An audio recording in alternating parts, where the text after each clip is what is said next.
इस देश में जितने खुराफात हो रहे हैं उसके पीछे अगर आप देखेंगे तो कनेक्शन आपको आरएसएस से मिलेगा। देश की सारी संस्थाओं पे आरएसएस ने कब्जा कर लिया है और बिना घोषणा किए हुए मनुस्मृति किस्तों में लागू कर रहा है। आप इंजीनियर डॉक्टर सब लोग बैठे इधर, गृह प्रवेश कीजिएगा तो आपको गोबर गणेश का पूजा करवाता है, नहीं 1 रुपया डालो उस पर, वो 1 रुपया नहीं डलवाता है।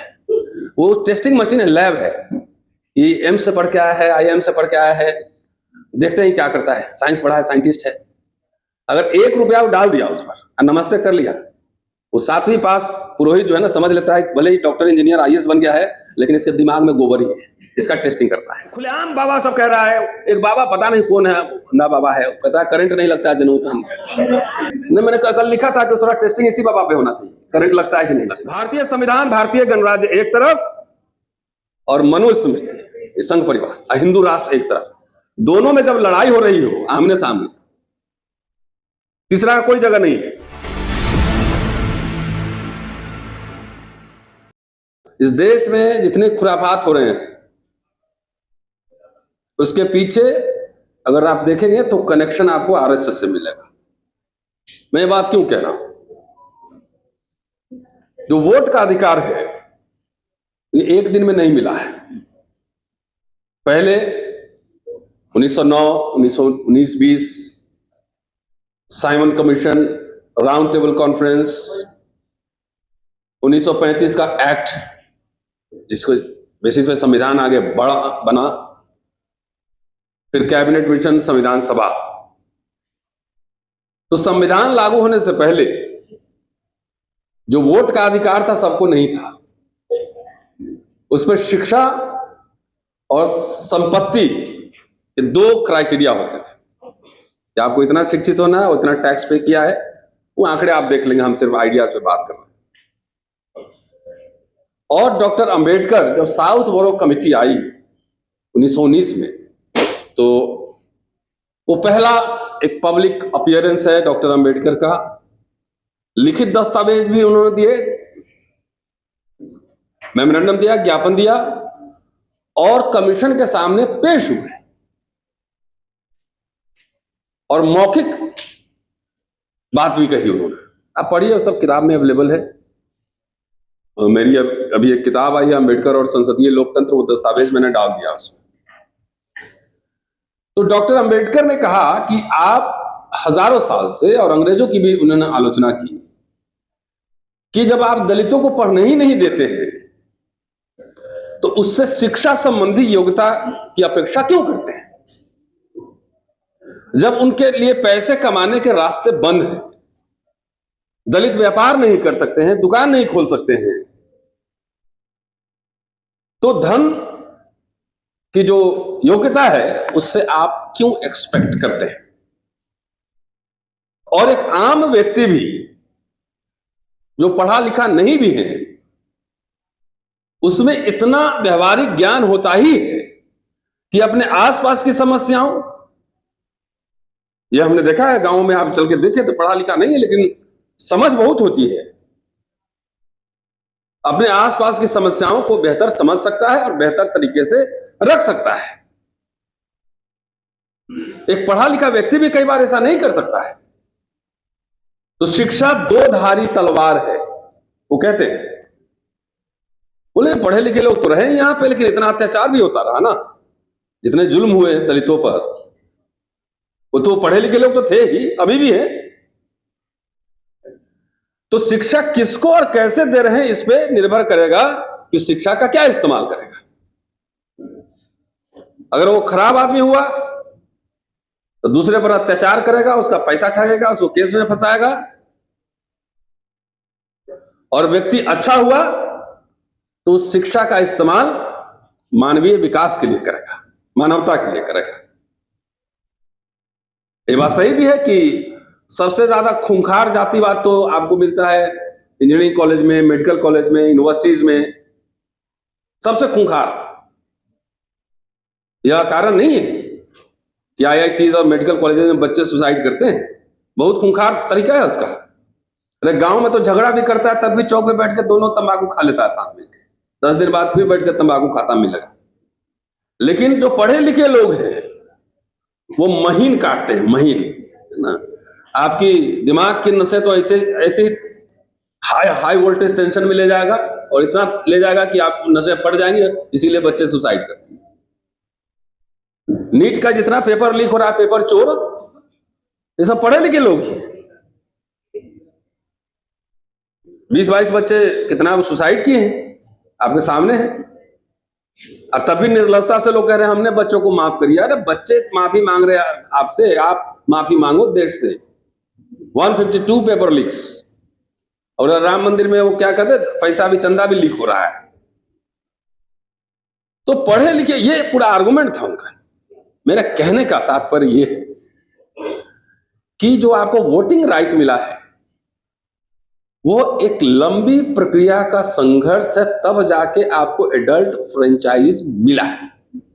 वयस्क मताधिकार एक दिन में नहीं आया है,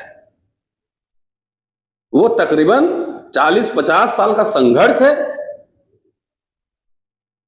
तब मिला है। जब आजाद हुआ भारत, संविधान सभा में भी इस पर बहुत बहस हुई कि कुछ शिक्षा संबंधी कंडीशन रखना चाहिए, प्रॉपर्टी संबंधी रखना चाहिए, बहुत बहस हुई।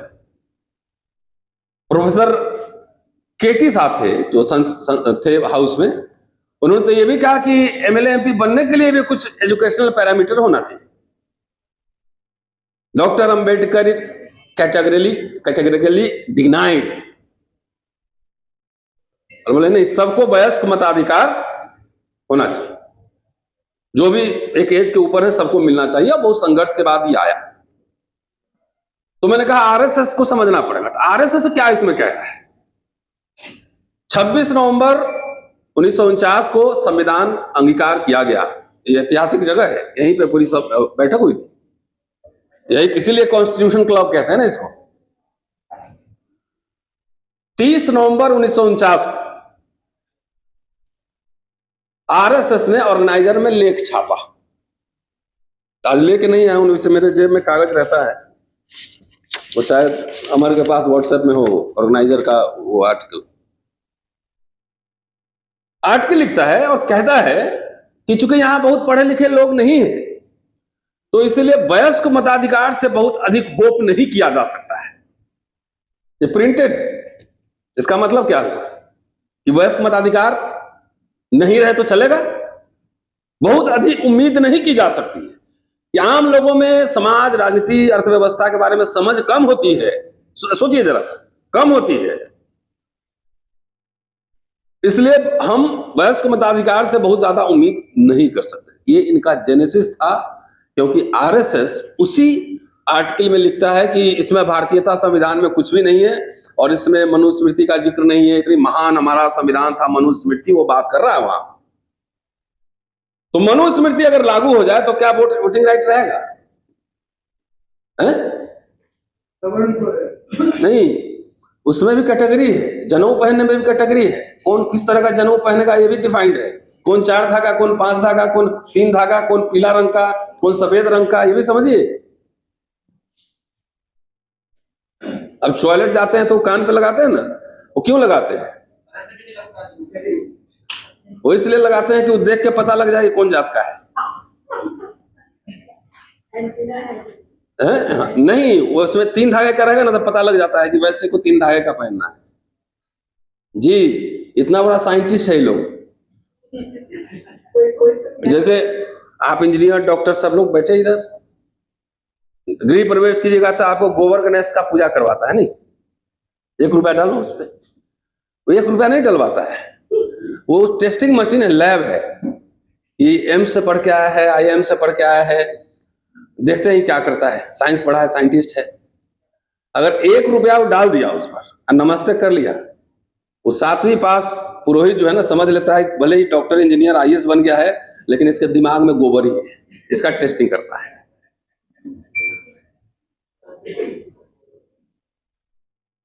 तो ये फिलॉसफी मनुस्मृति को जो समझता है, और आप में से मैं जानता हूं, आप में से बहुत सारे लोग यहां सब बड़ी बड़ी बात कहेंगे, और चुनाव के समय जाएंगे तो चाहे बीजेपी से हो चाहे जेडीयू से हो, अपने जात वाले को वोट देके आते हैं।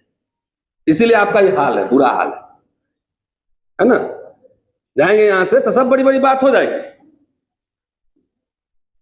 तो पटेल जी हैं तो पटेल जी पता लगा कि आप कैसे अब नीतीश कुमार जी को हम वोट नहीं देंगे, तो देना है। पासवान जी यहाँ बैठे हुए तो बोले कि आप तो चिराग पासवान को देना है, तो जाओ उन्हीं से राइट्स ले लो ना, खत्म हो रहा, जाओ उन्हीं से राइट्स लीजिए ना, वो आप उसके लिए जिम्मेदार है कि अगर वैसे लोगों को, जो आरएसएस को मैंने एक्सप्लेन करने की कोशिश की कि वोटिंग का जो पूरा चोरी का मामला है वो आरएसएस का फिलॉसफी का पार्ट है। जो एसआईआर हो रहा है, जो वोट कटिंग हो रहा है, सूरज ये मोबाइल होगा उठा लीजिएगा,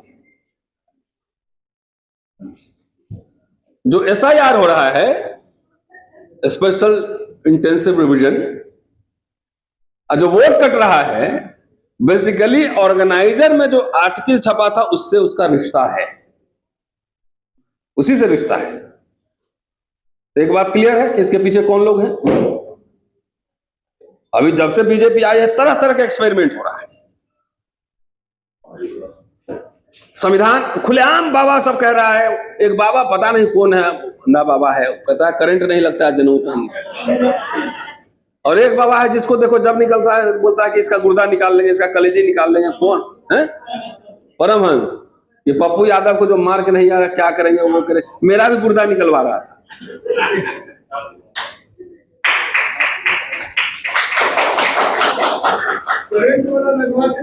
नहीं, मैंने कल लिखा था कि उसका टेस्टिंग इसी बाबा पे होना चाहिए, करंट लगता है कि नहीं लगता है। वो गुर्दा कलेजी निकालते रहता है, कोई कहता है संविधान बदल देंगे, कोई मनुस्मृति लागू करो, लेकिन सरकार किसी पे एफआईआर नहीं कर रही, आप सोचिए। इसलिए आप लोगों में से कोई भी अगर आरएसएस बीजेपी को वोट देते हैं किसी भी फॉर्म में, तो इसके लिए जिम्मेदार आप ही, रोइए मत। मैं तो खुलेआम ताल ठोक के बोलता हूं कि सबके पीछे आरएसएस है।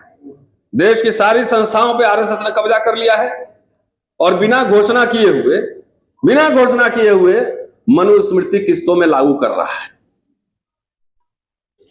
मनुस्मृति में लागू करने का क्या मतलब है? कुछ नहीं है। थाने में जाइए, आपका एफआईआर हो जाएगा, मेरा नहीं होगा।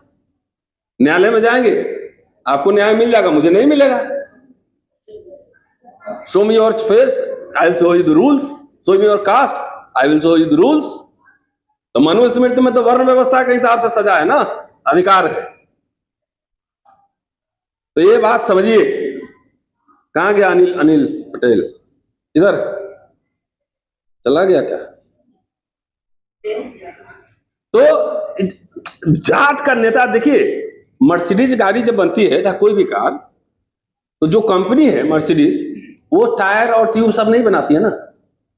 सीट कोई और बनाता है, टायर ट्यूब कोई और बनाता है, इंजन कोई और बनाता है, बॉडी कोई और बनाता है, और सबको असेंबल करके और मिलाता है, लगाता है पंच मर्सिडीज। तो आरएसएस अच्छी तरह समझ गया है बीजेपी कि दलित बैकवर्ड लोग जो है ना, बहुजन, ये इसको नौकरी शिक्षा पैसा वैसा नहीं चाहिए, सबको नेता बनना है, सबको जात का एक मंत्री चाहिए, है ना। इंजीनियर प्रोफेसर नहीं बनना है, बिजनेसमैन नहीं बनना है, जात का सबको एक एक मंत्री चाहिए। तो सब जात का जो है ना नट बोल्ट इकट्ठा कर दिया है। उधर मांझी है, उधर नीतीश कुमार है, सम्राट चौधरी आ गए, इधर चिराग पासवान है, इधर जयंत चौधरी है, सब nut bolt tyre seat cover सब ये लोग हैं। और सबको मिला के मान लेता है पंच एनडीए। और एजेंडा किसका चलता है? एजेंडा चलता है आरएसएस का। ये मंत्री लोग अपना ओएसडी भी अपने आप से नहीं रख सकता है, जाके पता कर लीजिए। एक छोटा ट्रांसफर नहीं करा सकता है, पता कर लीजिए। खाली आप खुश रहिए कि हमारा जात का कितना बढ़िया लाल बत्ती में चल रहा है। बंगला पे गए थे, साहब के बंगला पे गए थे, ये समझ चुका है आरएसएस। इसीलिए आपकी दुर्दशा हो रही। अभी देश में क्या माहौल है? भारतीय संविधान, भारतीय गणराज्य एक तरफ, और मनुस्मृति, संघ परिवार, हिंदू राष्ट्र एक तरफ। दोनों में जब लड़ाई हो रही हो आमने सामने, तीसरा का कोई जगह नहीं है। एक तरफ इंडिया अलायंस, एक तरफ एनडीए। आज तक किसी पार्टी ने आरएसएस के लोगों को छोड़कर, बीजेपी के लोगों को छोड़कर, किसी पार्टी ने कहा कि हम संविधान बदलेंगे? किसी ने नहीं कहा। तो जब इंडिया और संविधान एक तरफ और भाजपा हिंदू राष्ट्र एक तरफ, तो एक आप जैसे लोगों को किसके साथ खड़ा रहना चाहिए?